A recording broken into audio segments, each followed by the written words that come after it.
اور جہاں تک گناہ کا معاملہ ہے تو حضور سے صحابہ رضی اللہ تعالیٰ عنہم کا یقین بھی یہی تھا کہ حضور سے گناہ صادر ہونے کا سوال ہی پیدا نہیں ہوتا۔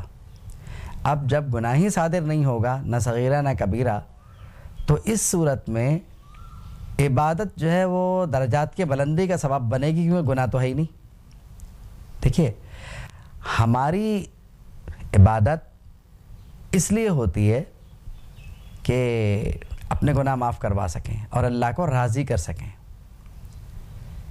لیکن جن سے اللہ پہلے ہی سے راضی ہے اور جن کے متعلق سب کو یہ پتہ ہے کہ ان سے اللہ تعالیٰ راضی ہے، تو اب ان کی بندگی جو ہے وہ اظہار شکر کے لیے ہوگی، گناہ معاف کروانے کے لیے نہیں ہوگی،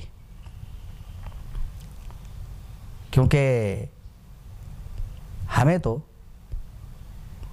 عبادت اگر قبول ہو جائے تو یقین ہے اس بات کا کہ بھی توبہ بھی قبول ہو گئی، گناہ بھی معاف ہو جائیں گے۔ ان کی عبادت کے معاذ اللہ رد ہونے کا سوال ہی پیدا نہیں ہوتا۔ نبی کریم کی عبادت معاذ اللہ رد کیوں ہوگی؟ کیونکہ وہ عبد کامل ہیں، نبی مکرم ہیں،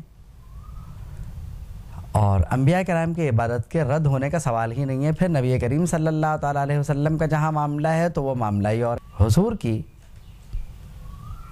جو عبادت ہے وہ آپ کے درجات میں ترقی کا باعث ہے۔ صحابہ کے بھی یقین تھا اور ہمیں بھی یہی سبق مل رہا ہے کہ ہماری عبادت میں اور حضور کی عبادت میں فرق ہے۔ صحابہ شوق عمل کی وجہ سے یہ بات عرض کر رہے تھے کہ ہماری حالت آپ کی طرح نہیں ہے، آپ کا تو معاملہ یہ ہے کہ اللہ رب العالمین نے اگلے اور پچھلے سارے معاملات ٹھیک کر دیے، ہے ہی کچھ نہیں۔ تو اور ہمارا جو معاملہ ہے تو ہمیں تو اپنے گناہ معاف کرانے، توبہ کرنی ہے، یعنی وہ زیادہ سے زیادہ وقت عبادت میں دینا چاہتے تھے۔ تو وہ کہتے ہیں کہ حضور کی جو کیفیت ہوتی تھی اس وقت وہ یہ تھی کہ حضور کی ناراضگی کی کوئی انتہا نہیں ہوتی تھی، اور وہ کچھ صورت ایسی ہوتی تھی حتیٰ یعرف الغضب فی وجہہ، کہ غصے کے آثار چہرے انور میں ظاہر ہونا شروع ہو جاتے۔ اب وہ کیوں تھے؟ وہ اس لیے تھے کہ یہ چاہ رہے ہیں کہ حکم سخت کر دیا جائے، اور انسان ہمیشہ ایک سا نہیں ہوتا، انسان کی قوت رفتہ رفتہ زائل ہوتی رہتی ہے، کم ہوتی رہتی ہے، کبھی عمر کے لحاظ سے، کبھی اور اعتبار سے اس کی قوت کم ہوتی رہتی ہے۔ اس لیے آپ نے دیکھا ہوگا کہ ہمارے زمانے میں ایک اصول یہ مقرر کیا گیا کہ جو شخص ہفتہ بھر کام کرے اسے بعض جگہوں پر 2 دن اور بعض جگہوں پر 1 دن کی چھٹی لازماً دی جاتی ہے، کہ پورا ہفتہ اس نے کام کیا ہے تو 1 دن اسے اپنی مرضی سے گزارنے کی اجازت دے دی جائے، اور وہ بھی فل بینیفٹس کے ساتھ، پورے فوائد کے ساتھ، یعنی اس دن کی نہ تنخواہ کٹے گی نہ کچھ اور ہوگا۔ تو اس کا مطلب یہ ہوا کہ پورے ہفتے میں انسان کام کر کر کے کمزور ہو گیا، تو اب اسے ریلیکسیشن کی ضرورت ہے، سکون کی ضرورت ہے، وہ 1 دن کے لیے اسے فراہم کر دیا جائے، یعنی انہوں نے اپنی طرف سے 1 دن اسے دے دیا۔